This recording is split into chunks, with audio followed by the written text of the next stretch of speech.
देखो भाई, आज हम बात करेंगे। टॉपिक नंबर है 35, एंटीजन एंड एंटीबॉडी। मतलब एंटीजन क्या है और एंटीबॉडी क्या है ये बतानी। ये DMLT सेकेंड ईयर का टॉपिक है, वो भी पेपर फर्स्ट का टॉपिक। ठीक, पेपर फर्स्ट में जिसमें कि क्लिनिकल बायोकेमिस्ट्री और माइक्रोबायोलॉजी आती है। ठीक, अब चलते हैं टॉपिक पर। हम पहले देख लेते हैं एंटीजन क्या है। इज ए लार्ज मोलिक्यूल, ये क्या है? एक लार्ज मोलिक्यूल है ऑफ प्रोटीन का बना हुआ है। ठीक, अगर लिख लो प्रोटीन एंड पॉलीसैकेराइड, मतलब कार्बोहाइड्रेट भी इसमें और प्रोटीन भी है। ठीक, अगर लिख लो present on the surface of pathogen बोले तो एक तरीके से वायरस समझ लो। वायरस के सरफेस पे होता है। सरफेस बोले तो सतह, ऊपरी सतह पर। जैसे मान लो ये पेज क्या है, वायरस है, तो इसके ऊपर यहाँ कहीं रखा है, वो एंटीजन मान के चलो। ठीक है, इसका एग्जांपल अभी मैं बताऊंगा। जैसे देखो इसमें पैथोजन में जैसे कि बैक्टीरिया हो सकता है, वायरस हो सकता है, फंगस या फंगाई बोल सकते हैं इसको, ETC। ठीक, कभी तुमने जब कोरोना के टाइम पे देखी होगी, जो टीवी में न्यूज़ चैनल में कोरोना की बोल सी दिखाई देती थी, बोल। ठीक है ना, उस बोल के ऊपर कांटे से इतने बड़े लगे रहते थे। ठीक है ना, उसमें डंठल जैसी कुछ स्ट्रक्चर रहती थी, डंठल के ऊपर फूल जैसे रहकर। तो फूल टाइप के जो है ना, वो एक तरीके से क्या है, वो एंटीजन है। जो जब बैक्टीरिया वायरस का हमारी बॉडी में जाता है, हमारी जो शरीर की जो एंटीबॉडी है वो उस डंठल टाइप के ऊपर जो फूल जैसा मैं बता रहा हूँ उसके साथ बाइंड कर जाती थी, न चिपक जाती थी, जिससे कि वो वायरस हमारे शरीर को कम नुकसान पहुँचाएगा। लेकिन अगर वो ज़्यादा मात्रा में एंटीबॉडी नहीं बनेंगी तो फिर शरीर कंट्रोल नहीं कर पाएगा, उसको एंटीबॉडी नहीं रोक पाएंगी। और जैसे मान लो एक वायरस हमारी बॉडी में घुसेगा तो ये मान के चलो लाखों करोड़ों वायरस बना देगा। ठीक है ना, अब इतनी सारी एंटीबॉडी नहीं होंगी तो तुम्हारे शरीर में नुकसान पहुँचाएगी, ध्यान रखो। अब चलते हैं आगे। वैन का मतलब जब हार्मफुल नुकसानदायक होते हैं क्या, agent. When harmful agent enter into the body, जब शरीर में हार्मफुल नुकसानदायक एजेंट क्या है, एंटर करते हैं शरीर में। द बॉडी इंड्यूस करती है, उत्पन्न करती है, बनाती है। क्या बनाती है? इम्यून रेस्पॉन्स फॉर प्रोडक्शन, जो हमारा इम्यून प्रतिरोधक क्षमता है उसको रेस्पॉन्स करेगी। किसके लिए? प्रोडक्शन के लिए। किसकी प्रोडक्शन? एंटीबॉडी। मतलब जब हमारे शरीर में कोई वायरस जाएगा, फंगाई जाएगा, या पैरासाइट है, या कोई माइक्रो ऑर्गेनिज्म है, वो एंटर करेगा बॉडी में, तो क्या तुरंत हमारी बॉडी एंटीबॉडी बनाएगी। ठीक, अब इसको देख लो। देखो एक तरीके से ये समझ लो कोरोना का वायरस है। ठीक, अरे गेंद थी क्या है, ये क्या है, एंटीजन है। इन पर कोरोना के में क्या थी, ये गोल गेंद सी लगाई छोटी छोटी। ये गेंद थोड़ी दूर जाके थी, पहले थोड़ी ऐसे फिर यहाँ बना दी, जैसे यहाँ बना दी। ठीक, कुछ दूर। इसमें मतलब डंठल टाइप के नहीं लगे, डायरेक्ट वायरस के ऊपर ही छोटी छोटी बूंद से लगे हैं 3। ये जो है एंटीजन है, लेकिन कोरोना के में डंठल के साथ जुड़े थे। ठीक, अब इस एंटीजन के सबसे बाहरी भाग को एपिटोप बोलते हैं। एपिटोप से ही क्या है, एंटीबॉडी आके जुड़ती है। देखो आगे बोलते हैं पैथोजन लिखा भी है। पैथोजन का मतलब तुम यहाँ बैक्टीरिया समझ लो, चाहे वायरस समझ लो। और ये 3 जो दिखाई दे रही छोटी छोटी पॉइंट से, ये क्या है, ये एंटीजन। अब आगे चलते हैं। अब ये एंटर करके किसमें, बॉडी में ही। देखो अब ये क्या है, बाई शेप की एंटीबॉडी है। ये देखो बाई टाइप की बॉडी में भी यहाँ को भी बाई टाइप की स्ट्रक्चर दिखाई दे रही है। बाई नहीं, गोल सी है इस टाइप से, जैसे आधे चंदा आकार की होती है ना, उस टाइप की। अभी चंदा आकार की जो है, ये क्या है, ये जो एंटीजन है एपिटोप है। ये देखो यहाँ पे फिट बैठ गई। ये बोल सी दिखाई दे रही है। ये वाली बोल इसके ऊपर जाके इस कैप्सूल में फंस गई। मतलब कि एंटीबॉडी ने जो है एक तरीके से इस एंटीजन को पकड़ लिया या बाइंड कर लिया इसके साथ, ऐसे समझ। ठीक, अब बाइंड कर लेगा तो ये हमारी बॉडी में क्या है, नुकसान नहीं पहुँचाएगा। ठीक है ना।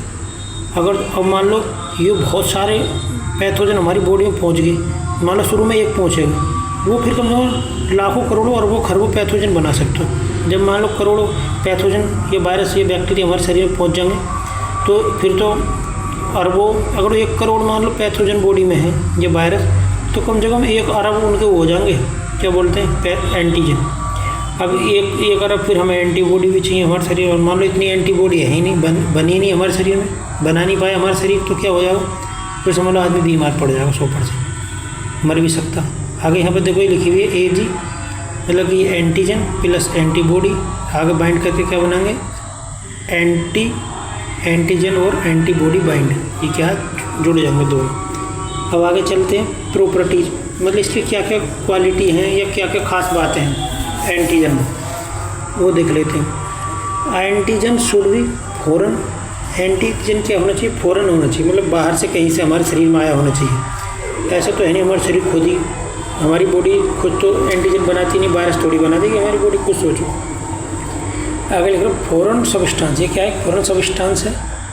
Include immune response, include immune response, ये बात समझ में नहीं आई कुछ। इंक्लूड का मतलब सहित, इम्यून का मतलब प्रतिरक्षा, रेस्पॉन्स का मतलब है एक तरीके से, रेस्पॉन्स का मतलब तो जिम्मेदारी भी होता, और यहाँ पे है रेस्पॉन्स का मतलब बदले में भी कह सकते हैं इसका मतलब, ठीक है ना। पर इम्यून रेस्पॉन्स जो है ये इंक्लूड नहीं होना चाहिए मेरे हिसाब से, किसमें, एंटीजन में। एंटीजन अलग चीज़ है और इम्यून रेस्पॉन्स अलग चीज़ है। या फिर ऐसे कह रही होगी ये लाइन, जो इम्यून रेस्पॉन्स है, जो हमारी बॉडी जो है जो इम्यून सिस्टम है वो क्या रेस्पॉन्स करता है किसके, फॉरेन सब्सटेंस के प्रति, ठीक, ये कहनी चाह रही। मोलिकुलर, अगर जो मान लो हमारा जो हमारा इम्यून सिस्टम है, यदि वो रेस्पॉन्स ही नहीं कर रहा फॉरेन सब्सटेंस के प्रति, तो इसका मतलब वो फॉरेन सब्सटेंस है ही नहीं, ठीक है ना। अब आगे लिख रहा हूँ मोलिकुलर वेट कितना होता है इसका, 8000 से लेकर 10,000 हो सकता है, ठीक है ना, ये गलत लिखा मैंने, ये 8,000 है तो यहाँ 10,000 हो जाए, 8,000 से 10,000 डेल्टन इसका क्या वेट होना चाहिए मोलिकुलर। अगर 8 से 10,000 डेल्टन से कम वेट हुआ तो क्या होगा, इसका मतलब है एंटीजन का तो वह बॉडी में जाकर एंटीबॉडी को एक्टिवेट नहीं करेगा, समझिए। बोला 8 से 10,000 डेल्टन से कम वजन है किसका, एंटीजन का, जो वायरस या बैक्टीरिया के ऊपर लगे रहते, तो हमारी जो इम्यून सिस्टम है उसको एक्टिवेट नहीं कर पाया, मतलब उसमें दम नहीं है, सामान पे चलो तुम्हें नुकसान नहीं पहुंचा। आगे बोलिए द एपिटोप, एपिटोप का मतलब ये जो एंटीजन लगे छोटे छोटे 3, इनके सबसे बाहरी एरिया, ठीक। द एपिटोप और एंटीजेनिक डिटर्मिनेंट्स, एक ही इसको एंटीजेनिक डिटर्मिनेंट्स ही बोलते हैं। आर क्या है, कंपोनेंट है किसके, एंटीजन की।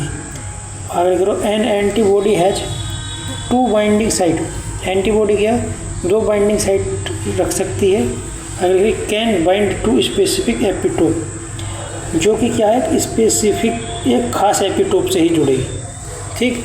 अब जैसे मान लो एक इसमें ये है बाइंडिंग साइट, एक ये है, तो ऐसा नहीं है कि एक क्या है एंटीजन है, ये एंटीजन की एक एपिटोप है, तो ऐसे नहीं कि एक ही एपिटोप से 2 जुड़ जाए, एक से एक ही जुड़ेगी, वो भी खास ही जुड़ेगी, ऐसे नहीं कि कोई भी किसी से जुड़ जाएगी। आगे बोल रहा एंटीजन आर क्या स्पीसीज स्पेसिफिक, एंटीजन क्या है एक खास स्पीसीज हैं, ये कहनी चाहता है। अगर एंटीबॉडी कंबाइन, एंटीबॉडी कंबाइन करती है किससे, एंटीजन कंबाइन करता है एंटीबॉडी से, टू द लॉक, वो लॉक करता है, एंड की सिस्टम, और की सिस्टम को मतलब कुछ कहने मतलब बाइंड करता है, ये कहना चाह रहे। अब टाइप देख लो एंटीजन की, एक है कंप्लीट एंटीजन, एक है हैप्टन एंटीजन, एक है हेटेरोफाइल एंटीजन। अब देखिए कौन कौन से एंटीजन। अभी हम देख लो कंप्लीट एंटीजन में क्या, विच कैन इंड्यूस, जो कि उत्पन्न कर सकता है, ये बना सकता है क्या, एंटीबॉडी। आगे लिख लो फॉर्मेशन, मतलब एंटीबॉडी को फॉर्मेशन कर सकता है। आगे लिख लो why them cell and can react specifically with these antibody. मतलब कहने का मतलब यही है, कंप्लीट एंटीजन हम उसे बोलेंगे जो शरीर में जाने के बाद शरीर को मजबूर कर दे क्या करने पर, एंटीबॉडी बनाने पर, ठीक। अब अगर जो हैप्टन एंटीबॉडी है क्या, these antigen can not induce, अगर तो ये एंटीजन हमारे बॉडी में जाएगा तो क्या है, कैन नॉट इंड्यूस एंटीबॉडी, इसके बॉडी में एंटर करने से क्या है, एंटीबॉडी नहीं बनेगी। Of immune system for production of antibody, मैं कहने का मतलब जो हमारी बॉडी का जो इम्यून सिस्टम है वो क्या प्रोडक्शन नहीं करेगा एंटीबॉडी। ऑन इट ऑन इस ऑन मतलब इस पर, इसके खुद के आने पर मतलब बॉडी कोई रिएक्शन करेगी नहीं हमारी। आगे बोलो बट किंतु become immunogenic when linked to protein, पर ये क्या है, इम्यूनोजेनिक हो सकता है लिंक्ड जुड़ने पर किससे, टू प्रोटीन, और फिर क्या कहलाएगा, कैरियर प्रोटीन, जिसको क्या बोलेंगे, कैरियर प्रोटीन बोलेंगे। एंटीबॉडी प्रोवाइड ना प्रोड्यूस करेंगे अगेंस्ट किसके, एंटीजन के एंड कैरियर प्रोटीन की, मतलब ये खुद बॉडी में एंटर करेगा तो हमारी बॉडी एंटीबॉडी नहीं बनाएगी। पर अगर ये क्या है, बट बिकम इम्यूनोजेनिक, अगर ये इम्यूनोजेनिक हुआ, कैसा होगा, प्रोटीन से लिंक होने के बाद में ये हो जाएगा इम्यूनोजेनिक, मतलब फिर ये नुकसान पहुंचा सकता है बॉडी में। आगे बोल रहे हैं कैरियर प्रोटीन, फिर इसको क्या बोलेंगे, कैरियर प्रोटीन बोलेंगे। अब देखो अगली लाइन बहुत इंपॉर्टेंट है, ये कैरियर अब एंटीबॉडी प्रोड्यूस करेंगे against antigen and carrier protein, मतलब अभी कैरियर प्रोटीन में बदल गया है, तो ये क्या है, अब हमारी जो एंटीबॉडी है वो इनके प्रति क्या करेंगी, एंटीबॉडी मतलब बनेंगी, हमारी बॉडी जो है एंटीबॉडी बनाएगी किसके प्रति, कैरियर प्रोटीन और एंटीजन के प्रति। एंटीजन के प्रति तो बनाती है, पर ये हैप्टन एंटीजन के प्रति नहीं बनाएगी, पर जब ये कैरियर प्रोटीन में चेंज हो जाएगा तब तो हमारी बॉडी क्या करेगी, एंटीबॉडी बनाएगी।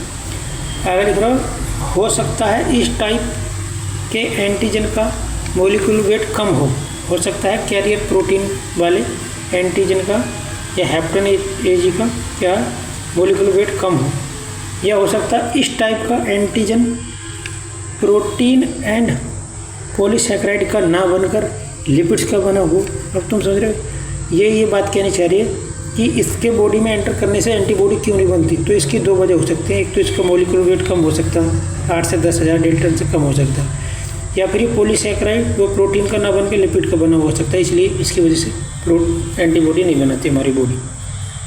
अब आगे आ जाओ हेटेरोफिल या हेटेरोफिली एंटीजन, इसमें क्या, सम एंटीजन प्रेजेंट, कुछ एंटीजन प्रेजेंट होते हैं, are more than on species known as heterophile antigen, मतलब कुछ एंटीजन प्रेजेंट होते हैं, are more than on one species, आर्मिस हैं मोर देन अधिक, वन स्पीसीज एक प्रजाति से ज़्यादा जिनकी प्रजाति हो, ऐसा हो सकता है। इसका मतलब वो किस नाम से जाने जाते हैं, हेटेरोफिल एंटीजन। हेटेरो से समझ जाओ अलग अलग तरह को मिक्स टाइप कह सकते हैं, ठीक है ना, इसमें एक टाइप के एंटीजन नहीं, इसमें मतलब मिक्स हैं। अब आगे है जैसे उदाहरण में है typhus fever, agglutinate strain of Proteus species, मतलब कि जो हम टाइफाइड फीवर की विडालिटी की जो जांच लगाते हैं उसमें क्या होता है, जो एग्लूटिनेशन होता है, मतलब तुमने देखो जो थोड़े थिक से बन जाता है, ठीक है ना, जो रिएजेंट हम डालते हैं सीरम में तो उसी को बोलते हैं, वो क्या होते हैं, एग्लूटिनेशन की रिएक्शन होती है। स्टेन होता है ऑफ प्रोटियस स्पीसीज, वो प्रोटियस स्पीसीज का ही मतलब क्या होता है, एग्लूटिनेट होता है। आगे लिख रहा हूँ वेल फेलिक्स रिएक्शन, उसको क्या बोलते हैं, विल WEIL है, वेल फेलिक्स रिएक्शन बोलते हैं। अब आ जाए एंटीबॉडी, एंटीबॉडी क्या इंट्रोडक्शन में देख लेते हैं। एंटीबॉडी और ग्लोबुलिन आर क्या है, ग्लाइकोप्रोटीन है, इनको ग्लाइकोप्रोटीन बोलते हैं। प्रोड्यूस होती हैं ये कब, फ्रॉम एक्टिवेट बी सेल, जब हमारी बी सेल एक्टिवेट हो जाएंगी तब एंटीबॉडी क्या है बनेगी। आगे बोल रहा बी सेल को प्लाज्मा सेल भी बोलते हैं। In response to an antigen, एक एंटीजन के रेस्पॉन्स में क्या है बनती है हमारी बॉडी में, कौन बनाती है, बी सेल, बी सेल को प्लाज्मा सेल भी बोलते हैं। आगे बोलो कॉन्स्टिट्यूएंट्स, किससे मिलकर बनी होती हैं, 20 से 25% ऑफ टोटल सीरम प्रोटीन, जो टोटल सीरम प्रोटीन है, मतलब सीरम में जो टोटल प्रोटीन है उससे उसके 20-25% से क्या मिलकर बनी होती है, ये कहनी चाह रही हूँ। स्ट्रक्चर देखें तो एंटीबॉडी मॉलिक्यूल इज बाइसेप, ये बाई शेप की होती है, देखो यहाँ पे दिखाई दी थी। ये जो है क्या एंटीबॉडी है, बाई शेप की। And composed of polysaccharide chain, और ये किससे मिलकर बनी होती है? पॉलीसैकेराइड से, मतलब कार्बोहाइड्रेट से समान। पॉलीसैकेराइड जो है क्या है? पॉलीसैकेराइड से। आगे चलते हैं। एंटीबॉडी मॉलिक्यूल कंसिस्ट, ये जुड़े हुए होते हैं किससे? कंपोस्ट का मतलब मिलके बने होते हैं, कंसिस्ट का मतलब जुड़े हुए रहते हैं। ऑफ टू आइडेंटिकल चेन, दो आइडेंटिकल चेन से जुड़े होते हैं। कौन कौन सी चेन है ये? एक तो हैवी चेन है, इसको एच चेन बोलते हैं। इसमें दिखाई दे रही सिंगल बॉन्ड है एच से पहला, और दूसरी है लाइट चेन मतलब हल्की चेन, इसको एल चेन भी बोलते हैं। अब आगे देखते हैं। बोथ आर क्या है? पॉलीपेप्टाइड, ये पॉलीपेप्टाइड है। इन नेचर में पॉलीपेप्टाइड मतलब बहुत सारी पेप्टाइड बॉन्ड से जुड़ी हुई होंगी, ठीक है ना, ये कहनी चाहिए। आर इन नेचर में। आगे बोल रहा है बाउंड बाई, ये किससे बाउंड होती हैं? सल्फर बॉन्ड से जुड़ी होती हैं। दो सल्फर बॉन्ड हो सकते हैं, ये एस बॉन्ड देख, हाँ हो सकते हैं क्या है, इस पर लिखा हुआ है डाइसल्फाइड बॉन्ड। डाइसल्फाइड बॉन्ड से क्या है? ये जुड़ी रहती है, और इनका जो नेचर है, एक तरह से व्यवहार है, बिहेवियर है कैसे पॉलीपेप्टाइड की तरह। अब आगे चल रहे। All chain have to end, जो जितने भी इसमें चेन है वो सब क्या है? टू एंड रखती हैं। Amino terminal and carboxy terminal, मतलब एक तरफ तो होगी प्रोटीन जुड़ी हुई, एक तरफ होगा कार्बोहाइड्रेट, और इनको और छोटे नाम से बुलाया गया, जैसे एमिनो एसिड से तो एमिनो टर्मिनल, और कार्बोक्सी इधर डायरेक्ट कार्बोहाइड्रेट का नाम लिया carboxy terminal. H chain are have 5 class, जो एच चेन है, जो हैवी चेन हो क्या 5 क्लास रखती है? कौन कौन सी? IgG, IgM, IgG भूल जाओ, ये रखो GMADE, GMADE ऐसे याद रखना। और इसमें देखो लिखी भी है GMAD से, G से गामा, M से म्यू, A से अल्फ़ा, D से डेल्टा, और E से है एप्सिलॉन, ठीक। अब लिख रहा है एल चेन किस हैव 2 क्लास, ये 2 रखती है, कप्पा और लेमडा, ठीक है ना। ये बहुत इंपॉर्टेंट है भाई, ये मतलब MCQ में पूछ सकता है, हालांकि इतनी डीप में नहीं पूछ सकता, ठीक है ना। आगे चलते हैं, फिर भी ध्यान रखते। स्ट्रक्चर देख लो एंटीबॉडी, ये देखो एल चेन होगी, ठीक। एल चेन कितनी होती हैं? 2 होती हैं, तो ये क्या है? एक ऐसी दो जो बने, दो क्या एल चेन हो सकती हैं, ठीक। और एच चेन कितनी होती हैं? एच चेन और हैव 5 क्लास, ये 5 क्लास रखती है, 2 क्लास रखती है। यार ये समझ में मेरी भी नहीं आ रही, ये 1 2 जो है, ये 2 डंडा से जो इन्हें तो बोलेंगे क्लास, ये किसी और को बोलेंगे, पर चलो कोई ना, चित्र तो इसके माइंड में सेट कर लो। ये बाई सी बनाना, बाई में भी 2 डंडा खींचना इधर, और ये सिर्फ 2 खींचना इधर नीचे, 2 इधर, 2 इधर, 2, ठीक। बीच में इनके बॉन्ड सी कुछ लगे, इनको लगा देना, और यहाँ पे ये बना देना गोल गोल। ये देख लो, ये है क्या है? सल्फर बॉन्ड है, 2 सल्फर बॉन्ड है, एक ये होगा एक ये होगा, ठीक है ना। ये ऐसे ऐसे, या डाइसल्फाइड बॉन्ड भी। अब बोली थी इसमें क्या? Amino terminal. एमिनो टर्मिनल मतलब है कि अमोनिया ग्रुप है यहाँ, ठीक है ना। ये भी वैसे प्रोटीन से बनते हैं, मैंने एमिनो एसिड बोल दी थी इस पर, लेकिन ये अमोनिया है। अब आगे देख लो, यहाँ पे एक बहुत और बता रही है, ये क्या है? ये एच चेन हो गई, ये दोनों एच चेन है, ये दोनों क्या हो जाएंगी? एल चेन हो जाएंगी। एल चेन में ऊपर क्या है? All chain have 2 and amino terminal, मतलब कि ये चाहे एल चेन हो या एच चेन हो, सब में क्या है? एक एमिनो टर्मिनल है, कार्बोक्सी, मतलब इनमें भी क्या हो जाएगा? यहाँ पे COOH मतलब कार्बोक्सी टर्मिनल है, ये कार्बोक्सी ग्रुप है, ना कि कार्बोहाइड्रेट वाले, ठीक है। अब आगे चलिए टाइप्स देख लो एंटीबॉडी की, तो वही है IgG में, नहीं ये नहीं है, देखते हैं क्या है। IgG में देख लो, इट इज मेजर एंटीबॉडी, ये क्या है? मेजर एंटीबॉडी है सीरम में, सबसे ज़्यादा मात्रा में यही पाई जाती है। इसको क्या बोलते हैं? इम्यूनोग्लोबुलिन भी बोलते हैं शायद, एंटीबॉडी इम्यूनोग्लोबुलिन। अब बोला सीरम कंसंट्रेशन 75 से 80% of total amount of antibody, जो एंटीबॉडी की टोटल अमाउंट उसमें से 75 से 80% तो सीरम के अंदर अकेली ये होती है IgG। हाफ लाइफ कितनी इसकी? 23 दिन में ये जो अपने आप मर जाएगी, ख़त्म हो जाएगी, ऐसा मान लो शायद, फिर दूसरी बनने लगेगी। Present in blood and tissue, ये किस में प्रेजेंट रहती है? ब्लड और टिश्यू में। आगे कुछ नहीं है ऐसे। Cross placenta and provide natural passive immunity to foetus.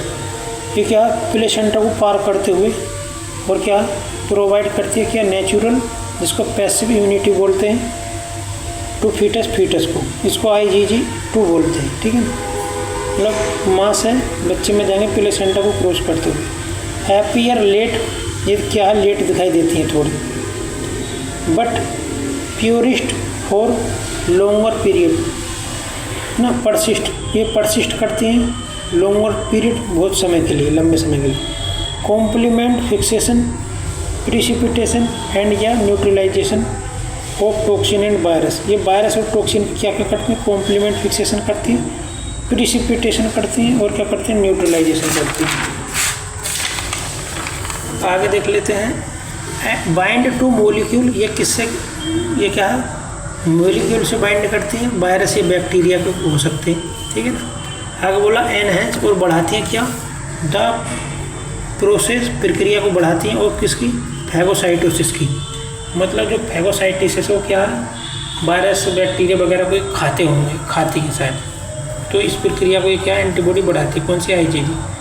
अब आगे आ जाओ, नहीं अभी नहीं, IgG मोनोमर या डाइमर हो सकती है। मोनोमर का मतलब जो नीचे दिखाई दे रही है डंडा सा, एक है तो मोनोमर, इसमें 2 टांग सी फैली हैं इस डंडा में, तो ये डाइमर होगी। ऊपर दोनों में बाइसेप ही होगी।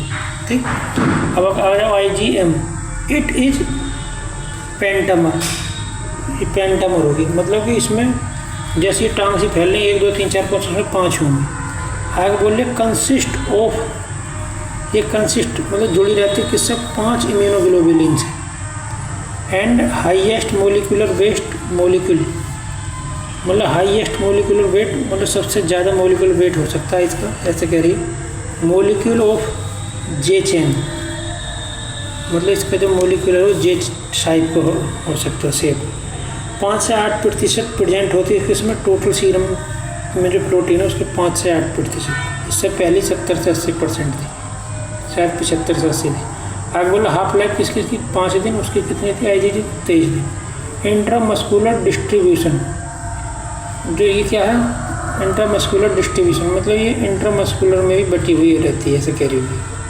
यह सबसे पहले अपीयर होती है या बनती है, जब बॉडी में कोई एंटीजन, वायरस बैक्टीरिया कुछ भी पहुँचेगा तो सबसे पहले दिखाई देगी। आगे लिख रहा हूँ, ये क्या हुई, earliest synthesised immunoglobulin by fetus about 20 weeks of age. जब गर्भवती लेडीज़ के पेट में बच्चा 20 वीक का होता है तब ये क्या है, बच्चे के शरीर में क्या बनने लगती हैं। अपीयर अर्ली, शुरुआत में तो दिखाई देती हैं, इन रेस्पॉन्स में, बिफोर IgG, मतलब IgG से पहले ये शरीर में दिखाई देंगे जब तुम्हारी बॉडी में कोई फॉरेन पार्टिकल है। प्रेजेंट सरफेस, ये सरफेस पे दिखाई देती हैं, और किसके, बी लिम्फोसाइट के। एक्ट एज रिकॉग्नाइज, और ये एक्ट करते हैं, काम करते हैं कैसे, जैसे रिकॉग्नाइज, पहचानने में किसको, रिसेप्टर को, और एंटीजन के लिए रिसेप्टर को पहचानने का काम करते हैं, ये एंटीजन के रिसेप्टर को पहचानते हैं। IgM antibody in serum number indicate congenital infection and detect syphilis, HIV, rubella. ये कह रही है IgM जो एंटीबॉडी है सीरम में, ये नंबर में क्या है, अगर इसका नंबर बढ़ जाएगा तो क्या कहेगी, इंडिकेट करेगी कंजेनाइटल इन्फेक्शन, जन्मजात इन्फेक्शन को, यानी डिटेक्ट कर सकती है किसको, सिफिलिस को, HIV को, रूबेला वायरस को। Provide protection against blood invasion by micro organism, ये प्रोवाइड करते हैं क्या, प्रोटेक्शन, सुरक्षा, अगेंस्ट, खिलाफ किसके, ब्लड इन्वेजन के, जो तुम्हारे ब्लड में इन्वेजन करा किसने, माइक्रो ऑर्गेनिज्म। इट्स डिफिशियंसी, इसकी कमी, एसोसिएटेड क्या है, सेप्टिसीमिया, इसकी जो कमी है वो क्या है, किसको एसोसिएटेड करेगी, septicaemia. It's affinity is high, इसकी जो एफिनिटी है वो हाई है, ड्यू टू पेंटामर, क्योंकि इसमें 5 टांगें जुड़ी हैं, ऐसे समझ लो, इसकी वजह से क्या है, वायरस पर जल्दी अटैक कर सकती है, कहना चाह रही। एंड इट्स बाइंडिंग साइट, इसकी जो बाइंडिंग साइट है आर मोर, अधिक है, देन एंटीजन की अपेक्षा। ठीक है ना, जैसे कि मान लो ये एंटीजन के ऊपर एक एपिटोप है, लेकिन इसके क्या, इस पर 5 बाइंडिंग साइट जुड़ी है। तो ये ज़्यादा एफिकेसी रखती है। ठीक है, अब अगर जब IgA, इसमें क्या, it is second major serum antibody, ये जो है सीरम में सेकंड नंबर की सबसे अधिक मात्रा में पाई जाने वाली क्या है, एंटीबॉडी है। IgG का मतलब होता है इम्यूनोग्लोबुलिन। ठीक, 10 से 13% पाई जाती है सीरम कंसंट्रेशन का। ठीक है ना, हाफ लाइफ 6 से 8 दिन है। कब उत्पन्न होती है, 2 फॉर्म पर इन 2 फॉर्म, 2 फॉर्म में ये क्या सीरम में बनती है, IgA and secretary IgA। Serum IgA आगे लिख रहा है, ये है एक तो सीरम IgA, एक सेक्रेटरी IgA। सीरम IgA में क्या मोनोमेरिक होगी, मोलिकुलर वेट होगा इसका 1,60,000 पाउंड। कब पाई जाएंगे, ये मीन म्यूकोसल सरफेस पर पाई जाएंगे। और क्या है ये, अब आगे सेक्रेटरी IgA में क्या, ये डाइमेरिक होंगे, मोलिकुलर वेट होगा इनके 4 लाख, जॉइंट टुगेदर एक साथ जुड़ी रहेंगी बाई ग्लाइकोप्रोटीन J द्वारा, ग्लाइकोप्रोटीन J चेन द्वारा जुड़ी रहती हैं। सेक्रेटरी IgA फाउंड इनमें पाई जाते हैं इन सेक्रेशन ऑफ एज, किसमें, जैसे मिल्क, जैसे कोई गर्भवती लेडीज अपने बच्चे को दूध पिलाती है उसमें होती हैं। इंटेस्टिनल आंतों में पाई जाते हैं। रेस्पिरेटरी मतलब फेफड़े वगैरह में। जेनाइटल सिस्टम मतलब कि जो मेल का रिप्रोडक्टिव सिस्टम है फीमेल को, उसमें पाई जाती हैं। स्वीट पसीना में, टीयर्स में, आंसू में। सेक्रेटरी IgA कंटेंट किसके द्वारा भरी रहती हैं, सेक्रेटरी पीस, सेक्रेटरी भाग कुछ होता है उससे भरी रहती है। आगे लिख रहा है secretory piece synthesised. Secretory piece क्या है ये देखते हैं। सिंथेसाइड करता बनता है किसके द्वारा, बाई म्यूकोसल और एपिथेलियल सेल द्वारा क्या सेक्रेटरी पीस बनता है। एंड प्रोटेक्ट करता है किसको, इंटेस्टिनल म्यूकोसा, जो हाथ के अंदर की परत है उसको क्या है सुरक्षित रखता है। प्रोटेक्ट करता है म्यूकोसा मेम्ब्रेन को अगेंस्ट माइक्रो ऑर्गेनिज्म, जो माइक्रो ऑर्गेनिज्म है उनसे सुरक्षित रखता है इसको, म्यूकोस मेम्ब्रेन। अब इसको देखो, पहले इसको देख लो। IgM में 2 नंबर पे पढ़ाई थी इसकी, ये है। ठीक है, बना के देख लेंगे चाहो तो। IgG की स्ट्रक्चर ये है, ऐसे बनाओ, ऐसे ऐसे, और फिर S टाइप की बनाओ तो ऐसे बना दो, ऐसे ऐसे। ठीक, अब आगे चलते हैं और देखते हैं कौन कौन सी, बड़ा लंबा टॉपिक है भी। IgD सीरम कंसेंट्रेशन 3 ml पर 100 ml, मतलब 100 ml सीरम है तो उसमें 3 मिलीग्राम पाई जाएगी। मोलिकुलर वेट 1,80,000, हाफ लाइफ है 3 days. Like IgGM present on surface of B lymphocyte, मतलब IgGM की तरह क्या ये बी लिम्फोसाइट की सरफेस पे रहती है इन ब्लड में। इंट्रावास्कुलर डिस्ट्रीब्यूशन, ये क्या है, ब्लड में पाई जाती है ऐसे साउंड। इंट्रावास्कुलर जो ब्लड की हमारी नसें हैं, रक्त को वाहिका हैं, उनमें क्या फैली रहती है। IgG पे आ जाओ, प्रोवाइड करती है क्या, in lining of intestinal and respiratory tract, produce in, मतलब किस में बनती है, इंटेस्टिनल की लाइनिंग में अंदर म्यूकोसा में बनती होंगी और रेस्पिरेटरी ट्रैक्ट में बनती है। फ्यू सीरम कंसंट्रेशन, सीरम की कंसंट्रेशन में देखें तो इसको बहुत कम मात्रा में पाई जाती है। हाफ लाइफ इसकी 2 से 3 दिन। मोलिकुलर वेट है इसका 1,90,000। इट इज हीट लेवल, मतलब ये गर्मी से एकदम ख़राब हो जाएगी। इनएक्टिवेट हुए किस पे, 56 डिग्री सेंटीग्रेड। और बनावट 1 घंटा में, 1 घंटा के लिए। एफिनिटी है फॉर इसकी सरफेस ऑफ टिश्यू सेल, जो टिश्यू के जो सेल है उसके प्रति इसकी एफिनिटी। एंड क्या, cytotropism, affinity for surface of tissue cell, जो ऊतक की कोशिका है उसके लिए इसकी एफिनिटी। एंड होमोसाइटोट्रोफिज्म, पता नहीं क्या कहनी चाहिए नहीं। IgE type first hyper sensitivity reaction, IgE जो है ये क्या है, टाइप फर्स्ट है इसका, हाइपर सेंसिटिविटी रिएक्शन करती है ये, जैसे कि फीवर में, अस्थमा में, एक्जिमा में। अब एंटीबॉडी देखो, मैंने एक तरीके से और यहाँ पे दिखाई है एंटीबॉडी, इसकी प्रॉपर्टी है। ये IgG होगी, IgM होगी, IgA होगी, IgD होगी, IgE। और वो याद रहे तो कम से कम इसको याद कर लेना। यूजुअल फॉर्म ये किस में पाई जाएगी, मोनोमर में, ये पेंटामर में। ये डाइमर और मोनोमर ये दोनों में पाई जाती, दोनों शेप वाकई पाई जाएगी फॉर्म में। ये मोनोमर फॉर्म में पाई जाएगी, ये भी मोनोमर। अदर चेन देखें तो इसमें कोई चेन नहीं है, इसमें जे चेन है, इसमें जे चेन है, इसमें कोई चेन नहीं। मोलिकुलर वेट 1.5 लाख, इसका 9 लाख, इसका 1,60,000, इसका 1,80,000, इसका 1,90,000। ठीक। सीरम कंसंट्रेशन में जो IgG है सबसे ज़्यादा मात्रा में पाई जाती है 70 से 80%, ये 5 से 10%। ये दूसरे नंबर में सबसे ज़्यादा पाई जाती है 10 से 15 या 10 से 13। ये बहुत कम मात्रा में पाई जाती है 0.3, और ये उससे भी कम मात्रा में पाई जाती है 0.019%। हाफ लाइफ इसकी 23 दिन है IgG की, IgM की 6 दिन है, IgA की 7 दिन है, IgD की 3 दिन है, और IgE की 8 दिन है। सेडिमेंटेशन कोफिशिएंट देखें तो क्या है, 7 है इसका, और इसका सेडिमेंटेशन कोफिशिएंट है इसका 19, इसका 7, 8, मतलब कि IgM के सबसे ज़्यादा है कोफिशिएंट सेडिमेंटेशन। अभी सेडिमेंटेशन कोफिशिएंट क्या है ये तो मेरे को नहीं पता, पर शायद इसका मतलब ये हो सकता है ये सीरम में सबसे नीचे कौन कितनी ज़्यादा बैठती होगी उसकी बता रही होगी। सेडिमेंटेशन मतलब किसी चीज़ के नीचे जमना। कॉम्प्लीमेंट एक्टिवेशन देखें तो डबल प्लस है, इस पर 3 प्लस है, इस पर माइनस, इस पर माइनस, इस पर माइनस। माइनस का मतलब यहाँ हो सकता है इन पर कोई होता ही ना हो, ऐसा भी हो सकता है।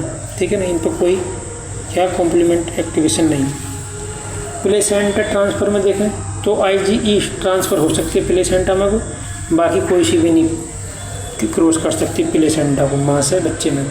हीट लेवल में देखें तो सब की सब क्या है, हीट लेवल है, मतलब सब जो है डीएक्टिवेट हो सकती हैं किससे, गर्मी के मिल गई तो यानी हीट मिल गई तो। सैक्रेशन देखें तो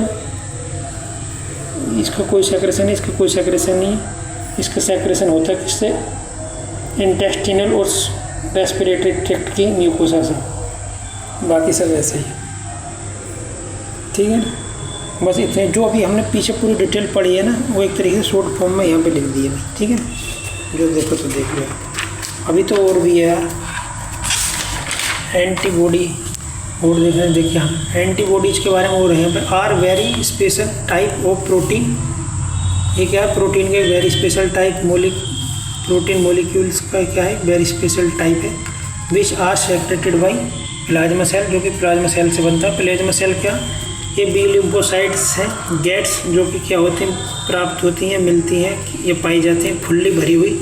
किससे, differentiation starts producing by shape, मतलब बाई शेप, अब पता नहीं यार क्या कहते हैं। By shape antibody plasma protein में पाई जाती हैं। प्लाज्मा प्रोटीन क्या है, निगेटिवली चार्ज नोट है, चार्ज नोट है और पता नहीं क्या है।